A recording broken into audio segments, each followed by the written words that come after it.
Ce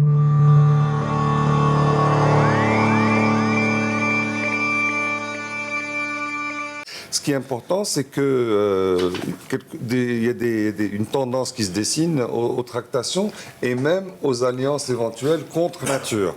Vous savez qu'on en a parlé hier, c'est que le gouvernement, la majorité gouvernementale a posé un principe de base que les alliances se feraient en principe et a priori avec les alliés gouvernementaux et ensuite, dans les cas où ça devient très difficile, peut-être aller vers les partis de l'opposition. Aujourd'hui, il s'avère que des partis font faux bond les uns aux autres, le RNI pour ne pas le nommer, le MP, l'UC qui rentre dans le jeu alors qu'ils ont quand même un score relativement bas, etc.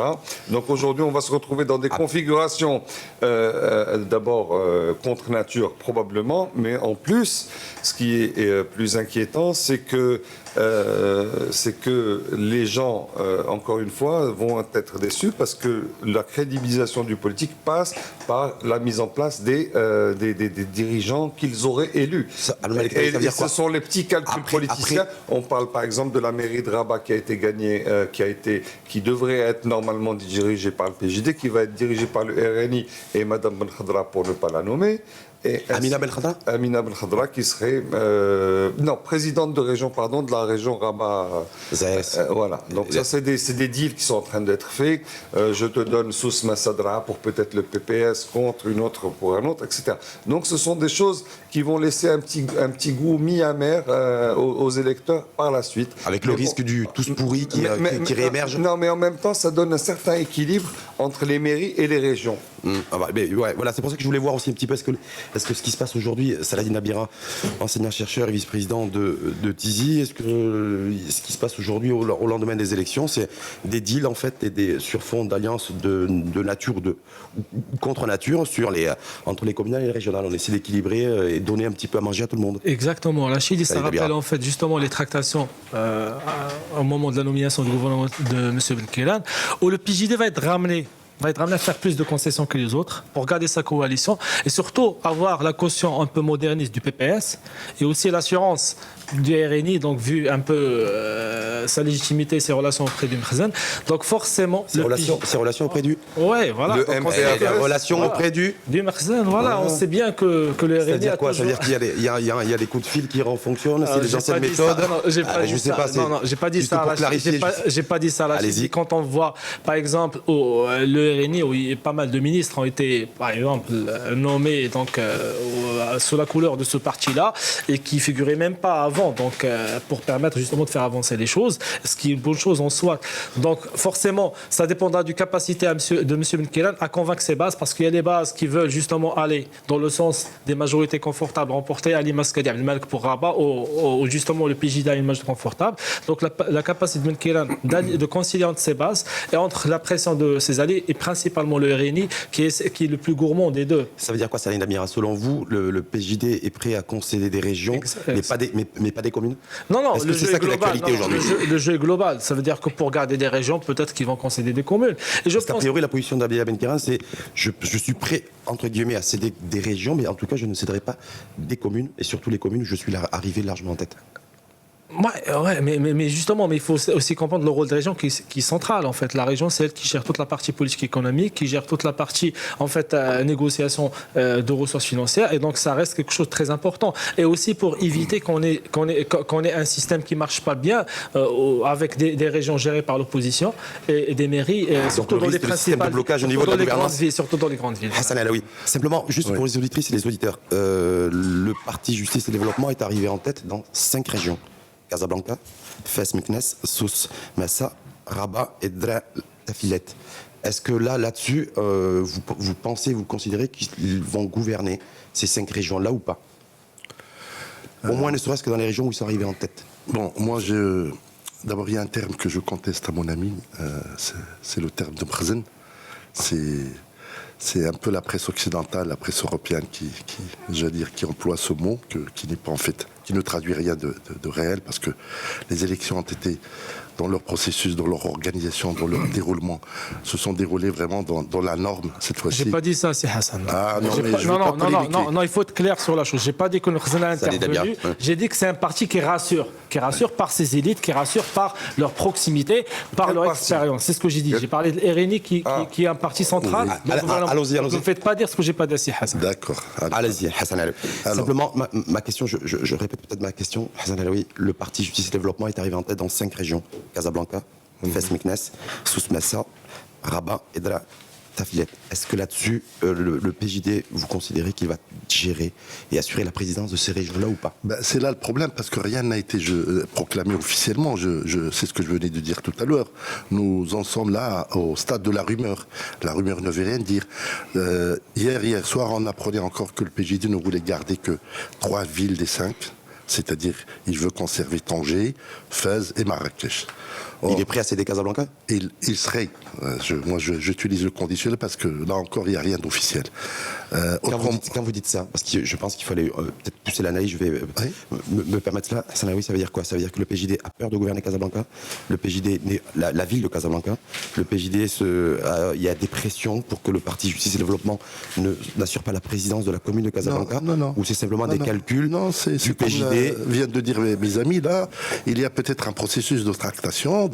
Il y a un processus certain qui fait qu'aujourd'hui, il y a une volonté, je pense, globale de ne pas trop, comment dirais-je, avoir une hégémonie totale sur les régions et les villes, parce que les plus grandes villes seront gérées vraisemblablement par des gens du PJD, les maires seront PJD, mais les partenaires et de l'opposition et de la majorité gouvernementale essayent de tirer leur épingle du jeu en obtenant les régions. On parle du PAM à Casa, on parle du RNI à Rabat, on parle du PPS dans le sud, dans le Souss, et on parle du MP à Fès avec Mohamed Ansar, etc. Donc c'est un deal qui est en train d'être fait pour qu'il y ait dans l'architecture institutionnelle globale une sorte d'équilibre. En même temps, politique, parce que c'est de la politique, c'est pas un jeu de bisounours, comme on le sait, n'est-ce pas? Et donc, il y en a qui misent sur l'érosion du pouvoir au sein des communes d'ici 1 an, parce que n'oubliez pas qu'il y a les législatives en 2016, et pensent que le PJD va faire quelques bourdes, pour dire que cela, d'ici 2016, qui pourrait lui coûter éventuellement la majorité. Je pense. Donc c'est des négociations, en fait, sous forme de... négociations pour certains sont en train de leur savonner la planche. Équilibre, oui, mais bon, en politique, il n'y a que du savonnage de planche, je vous rassure. C'est partout, hein, c'est pas qu'au Maroc. Maintenant, l'équilibre est important. Oui, allez-y. J'avais une dernière idée avant. Oui, micro. C'était par rapport à l'expérience régionale, de la régionalisation. C'est tout nouveau. Ça fait partie de la Constitution de 2011. Et aujourd'hui, ça va être une nouvelle expérience. Alors, la région ne va pas atteindre sa vitesse de croisière dans ce mandat, je pense pas. Donc, il y aura un processus d'apprentissage des différents gestionnaires, des différentes interactions avec le pouvoir central, avec les autorités, etc., de façon à ce que ça devienne de plus en plus fluide. Donc la région aujourd'hui ne va pas éclore. Elle bourgeonne aujourd'hui, mais elle ne pourra éclore. Est-ce que pour autant, elle constitue un enjeu pour les partis politiques pour diriger les régions? Bien sûr, parce qu'il y a beaucoup d'argent à la clé, il y a beaucoup de projets éventuels, il y a des projets transverses entre les différentes régions, avec les ministères, etc. Donc c'est quelque chose de très important, mais on ne verra pas encore la pleine mesure de cette réforme constitutionnelle que dans quelques années. Hassan Alaoui. Oui, à mon sens. Moi, je voudrais qu'on dépasse un petit peu ce niveau de la petite analyse, parce que là, on est là pour tirer les conséquences. Non, allez-y. Écoutez, il ne faut pas être... Je te taquine. Allez-y, pour détendre un peu la... Je dis encore pas d'épidermisme, s'il vous plaît. On est en train de... Épidermisme. D'accord. Allez-y, Hassan Alors, Alaoui. moi, ce que je disais, il faut qu'on dépasse les choses, c'est qu'en fait, ce que vous ne savez pas, ou peut-être qu'on n'imagine pas, c'est le discours qui a changé de registre du PJD. C'est-à-dire, en fait, ils sont venus donc, aux élections, certainement assurés qu'ils allaient gagner. Et ils ont gagné, bien sûr.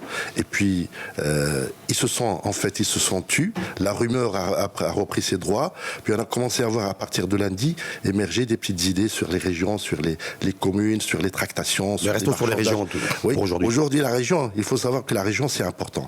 Dans la nouvelle constitution, la région a pris une mesure, et je veux dire une taille beaucoup plus importante que ce qu'elle était auparavant.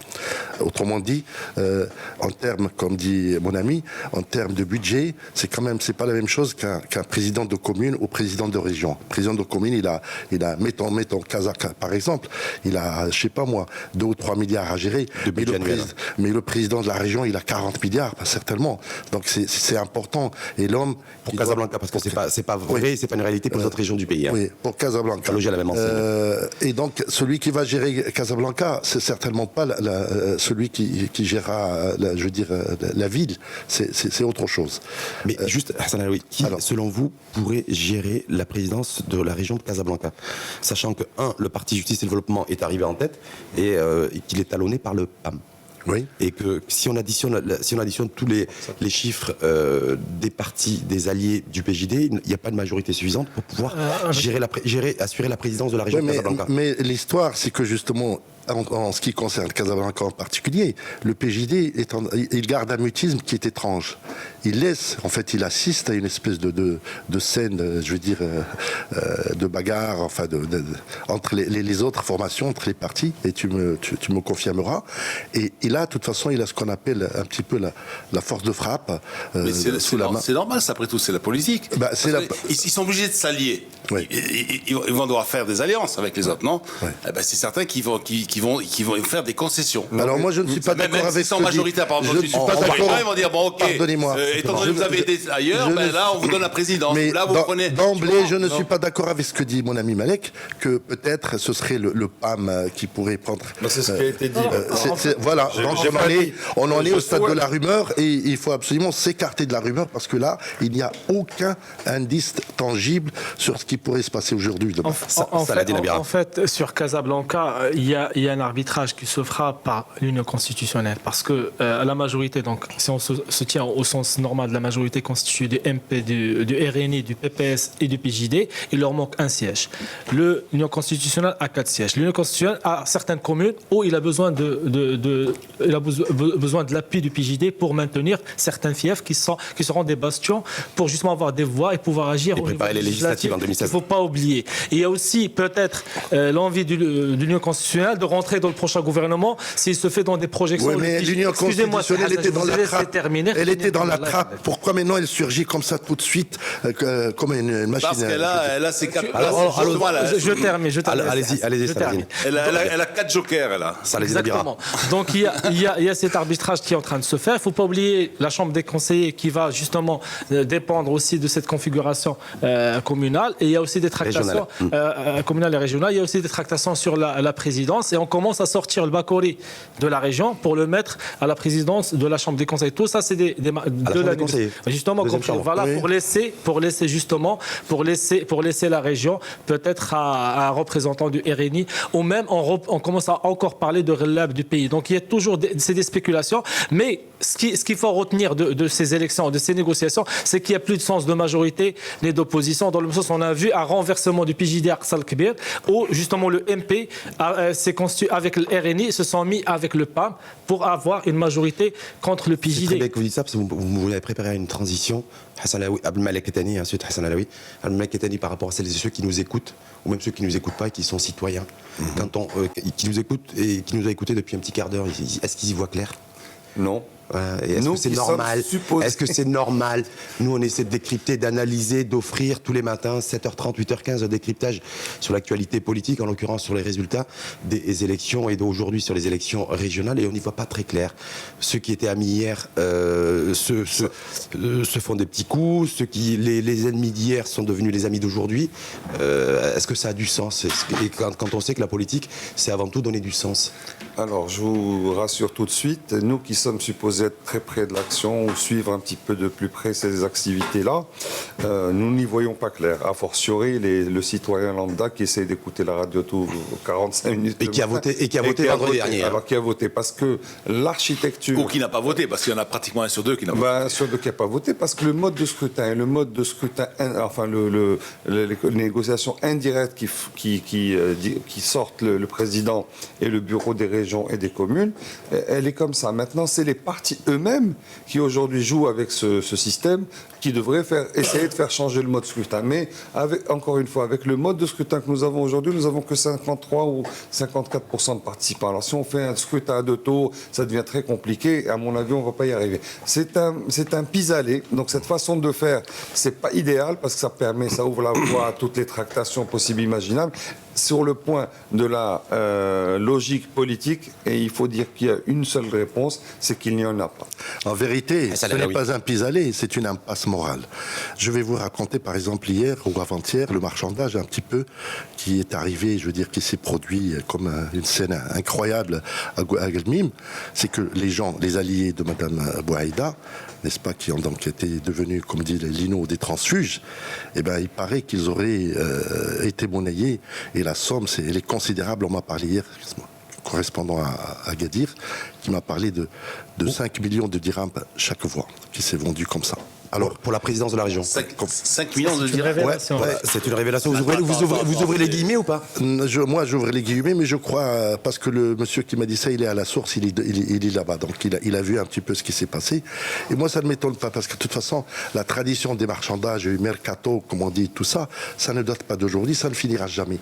Parce que autant les élections se sont bien passées, je veux dire, dans la transparence la plus totale, au point que les États-Unis et l'Union européenne nous ont félicités, autant aussi, paradoxalement, ce qui se passe après ce que j'appelle le post-scrutin, c'est devenu un marécage.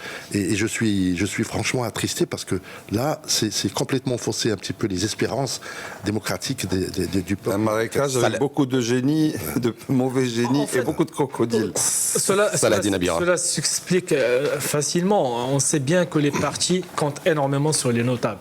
Les notables, ils ne sont pas là pour un ancrage idéologique, ils sont là justement pour avoir des postes de pouvoir, des postes de décision. Et donc c'est eux, en fait, pour pouvoir satisfaire ces notables-là, ou des fois les secrétaires généraux des partis sont obligés de prendre des positions contre nature pour pouvoir justement les satisfaire. Sinon, comme vous l'avez dit, c'est Alaoui, c'est qu'ils vont quitter facilement, soit par marchandage, soit carrément par négociation directe avec une promesse de présidence d'une région ou d'une commune. Donc, tant qu'on a ça. Maintenant, les électeurs ont bien fait le travail. Même avec un scrutin direct à toi, on a pu avoir les choses sont claires. On a pu avoir certaines villes où il y a une majorité de l'opposition et d'autres une majorité de la coalition gouvernementale. Donc on ne devait même pas se poser, dans un pays, on ne devait même pas se poser de questions. On sait bien qu'au là-bas, que Casa, c'est une ville qui est la majorité appartient à l'opposition. On ne devait même pas penser que peut-être la majorité pourrait avoir. Ma question, c'est pourquoi on ne laisse pas le PJD négocier? Pourquoi il n'y a pas une logique aujourd'hui dans ces élections? Il y a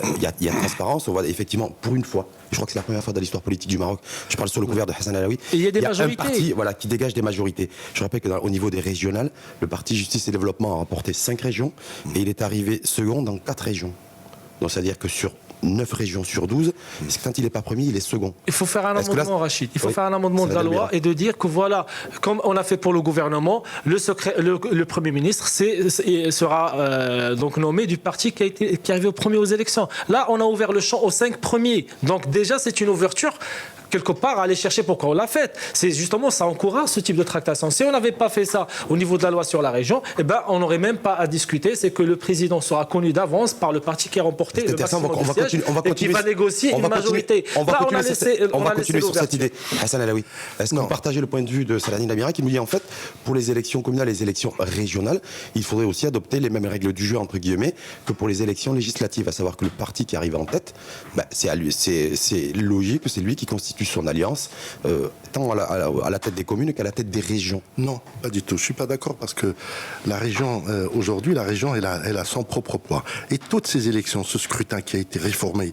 cette loi organique qui a été donc instituée et tout, on fait... N'oubliez pas en fait que on tient à donner une dimension particulière à la région. Le discours de Sa Majesté, donc en janvier 2010, qui a annoncé la création de la région et qui a donc confié un petit peu la tâche à Omar Aziman, c'était justement pour donner force et poids à la région. Et on peut pas, aujourd'hui, ça veut dire quoi? Ça veut dire tout simplement ce qu'on appelle l'autonomie élargie, c'est-à-dire en fait la région C'est pour le Sahara, c'est que la région doit avoir son propre système de gestion, avec ses finances propres, avec son autonomie politique, sa fiscalité même, sa fiscalité des fois. Donc on est là en train, si vous voulez, on s'inscrit dans un, j'allais dire comme je disais l'autre jour, dans un système un petit peu de mondialisation régionalisée. C'est-à-dire les régions vont être un petit peu indépendantes et même aller coopérer avec l'Espagne, l'Allemagne et tout ça. Ça n'a rien à voir. Mais parce que si on s'intègre, comme vous dites, dans un système global des législatives, ça n'a rien. Les régions doivent avoir entre guillemets leur Premier ministre chacune. Mais comme au gouvernement, le Premier ministre est issu du parti qui a la majorité. Ça va être la même chose que la région. Mais là, ça veut dire qu'on donne. Ça n'a rien à voir avec l'autonomie financière, avec l'autonomie économique. Ça n'a rien à voir. Là, il faut pas confondre. On va pas rentrer dans le système où il y a. Ce n'est même pas une majorité. C'est l'unanimité plate et dangereuse à la limite, parce que c'est un système qui serait donc, j'allais dire, pégidiste de A à Z. Si demain ça peut être lycée, demain ça peut être. J'en viens à ce qu'on disait l'autre jour, l'idéologisation du pays, et c'est pas possible. La démocratie, c'est la démocratie. Ça veut dire que déjà les autres, ça veut dire que vous pensez, déjà vous confirmez que peut-être même dans le mandat prochain, ça va être pigé. Il faut voir toujours le décryptage des élections régionales, les résultats, et puis ce qui est en train de se passer aujourd'hui, tractation par tractation, alliance de nature ou alliance de contre-nature. Abdelmalek Kettani, sur l'idée qu'a développée tout à l'heure Saladin Abira, savoir pourquoi il n'y a pas une logique comme celle qui est préconisée pour les élections législatives concernant les élections régionales, à savoir que le parti qui arrive en tête lui donne tous les attributs, toute la latitude pour qu'il constitue sa propre alliance et qu'il soit de manière à ce qu'il soit en mesure de gouverner les régions. En tant que bon démocrate, je ne peux que souscrire à ce qu'a dit mon ami, à savoir ceux qui arrivent en premier ou pour lesquels les citoyens ont voté, devraient être aux commandes. Parce que moi, je ne vais pas voter pour le parti X et on me dit non, j'ai voté pour toi, mais tiens, je te pose mon cousin. Non, ça ne va pas, j'ai voté pour toi, pas pour ton cousin. D'accord ? Donc ça ne va pas. Donc ça, c'est le problème de la crédibilisation du politique. Je le dis à chaque fois, c'est très important. Ceci d'une part. Maintenant, l'architecture institutionnelle telle qu'elle a été conçue fait que les tractations sont nécessaires pour pouvoir définir les présidences ici et là, n'est-ce pas ? Et donc, aujourd'hui, le chef du parti au gouvernement, le PJD, Ilham Kiren, est obligé de céder, de faire des concessions. Parce que s'il a une approche hégémonique par rapport à ses alliés et ses opposants aujourd'hui, eh ben demain, il va se retrouver tout seul. Quelle que soit la force d'un parti au Maroc, il ne peut avoir cette approche hégémonique, même quand bien même il est élu premier. Saladin Abira. Là-dessus, sur le fait, je le répète aussi, le PJD, le Parti Justice et Développement, est arrivé en tête dans 5 régions, et quand il n'est pas en tête, il est second dans 4 régions. Ça veut dire dans 9 régions, il domine le champ politique. Et que du coup, il se retrouve dans une position où il doit négocier, renégocier, pas négocier, renégocier. Est-ce que ça, voilà, Abdellah Ben Kiran, le chef de troupe du Parti Justice et Développement, est-ce que vous considérez qu'il vit la chose bien et que les choses, ou alors que les choses sont compliquées ou qu'il a un plan B? Ça a été difficile. On a même parlé à un certain moment de rupture, même de négociation avec sa majorité, parce qu'ils étaient très gourmands par rapport à ce qu'il leur offrait, sachant qu'il a fait beaucoup de concessions. C'était la même chose dans le remaniement ministériel, si vous vous rappelez, donc quand le RNI remplaçait le Istiqlal, même quand on voit la nature des portefeuilles qui ont été attribués au RNI, donc des fois c'est des portefeuilles qui sont plus importants même que ceux qui ont été pris par le PJD. Je pense encore une fois, Ben Kiran montre sa souplesse. Et là, je défends personne, mais je ne fais que de l'analyse, montre sa souplesse.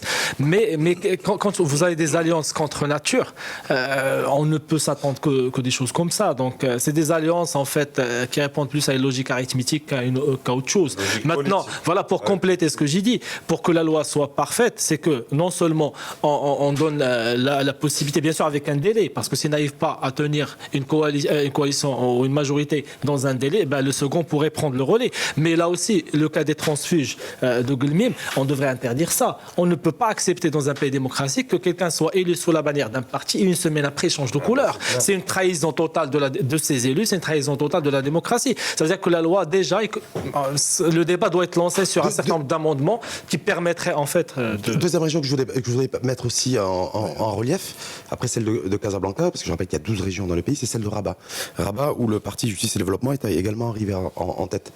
Hassan Alaoui, une région qui devrait être aussi disputée. C'est la capitale du pays, de notre pays. Donc, qu'est-ce qui pourrait aussi se passer là?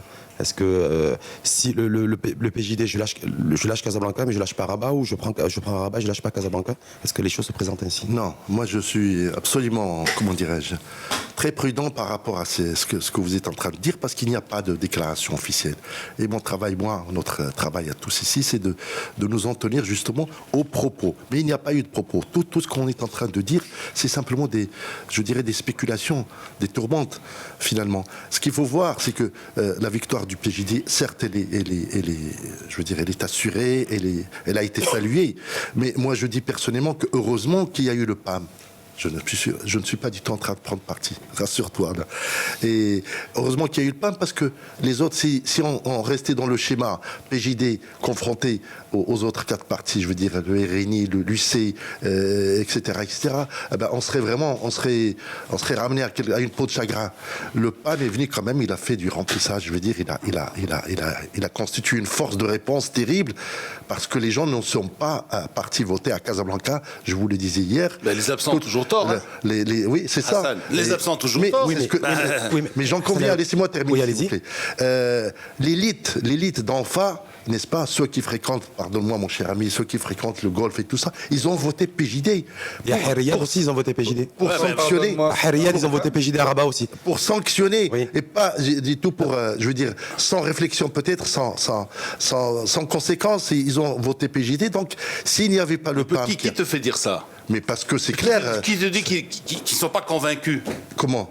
C'est pas parce que tu roules en 4x4 Excuse-moi, je vais pas aller jusqu'où il me confirmera, Malek, c'est que ces gens qui étaient en train de, je veux dire, pardonne-moi, parce que peut-être ils sont tous des décideurs, parce que tous certains étaient, et peut-être que quand ils vont dans une commune, dans une région, je suis désolé, certains étaient la veille au bar, on les écoute, et on leur met pas des bâtons dans les roues quand ils doivent investir, par exemple. La sociologie des électeurs est intéressante. On fera un débat d'ailleurs la semaine prochaine là-dessus. Mais Hassan Alaoui, juste, est-ce que les résultats des élections régionales aussi met en relief une polarisation du champ politique, à savoir d'un côté le PJD et d'un autre côté le PAM. Quand on voit les régions, c'est-à-dire quand le PJD n'est pas en tête, c'est le PAM, quand c'est pas le PAM, c'est le PJD. C'est pas une polarisation, c'est une bipolarisation. Parce que maintenant, on a vu émerger 2 forces qui vont être constantes pendant 10-15 ans. Et dans ces élections régionales, vous avez vu et entendu comme moi qu'au lendemain des élections, le PAM, entre autres, a déclaré qu'il n'y aurait aucune alliance avec le PJD. Donc dans ces régionales-là, est-ce que ça va bloquer encore plus le processus et que tout ça va mettre du temps? Absolument. Et ça va être vraiment la main d'un magicien qui va en fait résoudre l'équation de ces alliances. La main d'un magicien. Absolument. Moi je connais Kamel le magicien. Est-ce qu'il a un prénom, le magicien? Nous ne pensons pas au même personnage, parce que je sais où tu veux me ramener. Je veux nulle part. On est sur la même barque. Je veux dire, la politique a toujours, c'est le détail. Et le diable est dans le détail. N'est-ce pas? Et c'est ça. Aujourd'hui, et quand c'est flou, qu'est-ce qu'on dit? Qu'est-ce qu'en flou, ça s'appelle un marécage. Nous en sommes aujourd'hui dans le cas du marécage. On ne sait pas qui va surgir. Pardonnez-moi. Quand c'est flou, c'est qu'il y a des loups qui sont planqués. J'ai un langage qui n'est pas prosaïque, mais c'est la vérité. Non, et c'est votre vérité, c'est ce que vous pensez. Malek Ettani. Envolée lyrique. Oui. Envolée lyrique. Et on revient sur Terre? Oui, bien oui. On revient parce que même si on est sur Mars. Là, on est dans un langage plus ou moins codé, etc. Des Everglades. On revient à Maroc. Va décoder, allez-y. De quoi, le magicien ou le marécage? Par rapport propos de Hassan Alaoui, son développement analytique, vous en pensez quoi? Est-ce que vous êtes d'accord ou pas?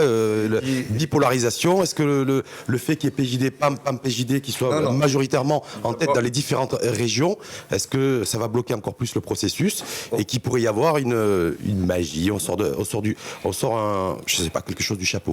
Alors, on a au Maroc 8 grands partis. Le reste, c'est des partis qui font un peu comme ils peuvent, mais il y a 8 grands partis majeurs. On ne parle pas de bipolarisation encore. Peut-être que ça va venir à l'avenir, mais je ne le pense pas, parce qu'il y a toujours une frange qui ne se reconnaîtra ni en le PJD ni en le PAM.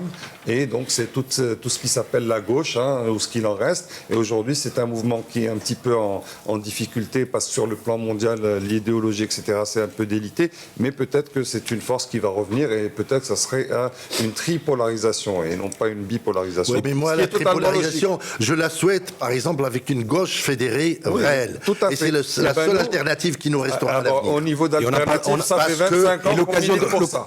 Ce que vous ne savez pas, je suis désolé, c'est qu'il y a une radicalisation du discours aujourd'hui idéologique par rapport au PJD, où vous allez voir, n'est-ce pas, on est en train de tracer, je veux dire, l'horizon, et je l'ai dit hier, malheureusement vous n'avez pas accepté, mais c'est ça, on est entré dans une phase un petit peu, je dirais, de prise en main progressive, timide pour l'instant, mais on y va. Et quand timide, on arrive, pas tant que ça quand même. Oui, mais on va vers quoi, Hassan? On va vers un système de pensée, un système d'action. Est-ce qu'on va vers la lumière ou on va rester dans la pénombre? C'est un jugement de valeur. Je ne ferai pas. Non. Oui. On va. Moi, je suis plutôt inquiet. Je n'ai pas fini sur la tripolarisation, c'est très important. Et je pense qu'il est dans l'intérêt du pays d'avoir le pluripartisme, le multipartisme au Maroc pour que toutes les expressions puissent être représentées au sein des instances institutionnelles. Très important. Non, c'est-à-dire il ne faut pas qu'il y ait une hégémonie de qui que ce soit à droite ou à gauche ou n'importe où. Il faut qu'il y ait une expression... Ça, c'est dès que je dis on aime bien ça. On aime bien que tout le monde prenne. On a un gâteau comme ça. On préfère donner des petites parts à chacun. Et en plus, ça dilue. Vous savez quoi? Parce que moi, ma crainte, en fait, c'est que est-ce que ça ne dilue pas les responsabilités? Et qu'après, au bout du compte, on ne sait pas qui a pris qui est responsable de quoi. Les partis sont passés sur un certain nombre de programmes.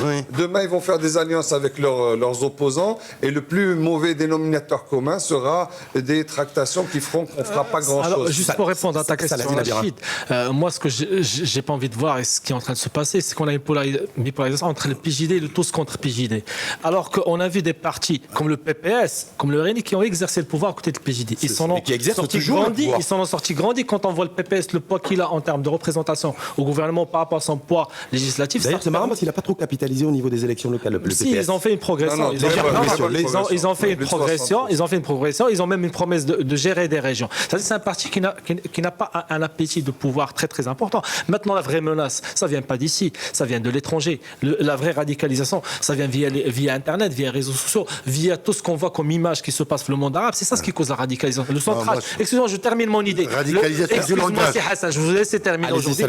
Le recentrage sur l'identitaire, sur l'islamisation radicale, ça vient de l'image qu'on reçoit. Quand on voit une famille se noyer dans la Méditerranée, quand on voit ces images qui ont choqué tout le monde, exactement, les réfugiés syriens, quand on voit un certain nombre de puissances occidentales qui cassent des pays, qui cassent des États, c'est ce qui pousse les gens. Ceux qui partent à Daesh, qu'on vous leur pose, c'est pas les PJD qui sont envoyés. C'est ce qu'ils voient, c'est ce qu'ils ont constaté, qu'est-ce qu'ils ont développé comme haine contre tout ce qui est occidental, ce qui pousse la radicalisation au Maroc. Ne faussez pas le débat. Ne faussez pas le débat et n'amenez pas le débat vers des pentes glissantes. Et d'ailleurs, heureusement que le roi a bien saisi le message et qu'il a intégré à la fois le PJD dans le jeu politique. Et maintenant, on est salué pour ça. Vous avez parlé tout à l'heure des États-Unis, de l'Europe, etc. C'est eux nous ont salués. Ils ont plus de puissance de renseignement que vous, c'est Hassan El-Alaoui. Donc, s'ils ont pris ce jugement-là, on a intégré Salafi et Djihadiyya, les grands ténors. Malheureusement. Et on va même plus loin. On a même parlé d'un certain nombre de chiites qui ont été intégrés dans le parti notre ami Mouni, voilà. Non, mais simplement dire c'est bien. Parce que mais moi, j'ai pas envie qu'on entende à la radio de dire que le PJD va radicaliser. Non, mais écoutez, là vous faites Hassan El-Alaoui très vite parce qu'il nous reste une minute. Non, je n'ai pas pensé unique. Non, d'ailleurs, pour confirmer la possibilité d'avoir des projets alternatifs, ce qu'a fait justement Bala Farid montre que les gens sont intelligents. Les gens suivent le PJD tant qu'il n'y a pas d'alternative. Quand ils ont eu une alternative, ils ont voté Bala Farid. Ce qu'a fait, comme j'ai parlé hier, mon ami Mahdi Mzouari à l'USFP, il a pu tenir tête. À Mohamedia, il a pu tenir tête. C'est fini pour aujourd'hui. La gauche revient. Simplement. Tant mieux. Le PJD revient vite. Alors, oui, demain. Non. Simplement. Je parle de radicalisation du langage. C'est terminé. C'est terminé, malheureusement. On reprendra le débat demain. Je suis frustré là, parce qu'il faut que je réponde. Demain, tu seras là. Est-ce que vous pouvez répondre en 3 secondes? 3 secondes, oui. Allez-y. Radicalisation du langage. Et quand vous parlez des événements de Daesh, ce n'est pas ça. C'est mon travail, c'est l'analyse géopolitique. Je ne parle pas de ça du tout. On est intramuros, c'est-à-dire au Maroc, ce qui s'est passé à Inzgan. Tu as parlé de généralisation. Inzgan et le reste, on en connaît quelque chose. Alors, très bien, messieurs. Merci, messieurs. Simplement pour annoncer annoncé d'ores et déjà que le Grand Before demain, la thématique, c'est au lendemain de ces résultats des élections locales, à la fois communales et régionales, c'est comment regarde le monde, comment le monde a traité ces résultats, islamisation, désislamisation. Le monde au sens propre, au sens figuré. Le monde et le monde papier. Vous savez, quand on est sur la planète Mars, on regarde le monde voilà. Dans son ensemble et dans sa globalité. Merci une fois de plus à chacun d'entre vous. Merci à Hassan Alaoui, Al-Malek Etani, Saladin Abir.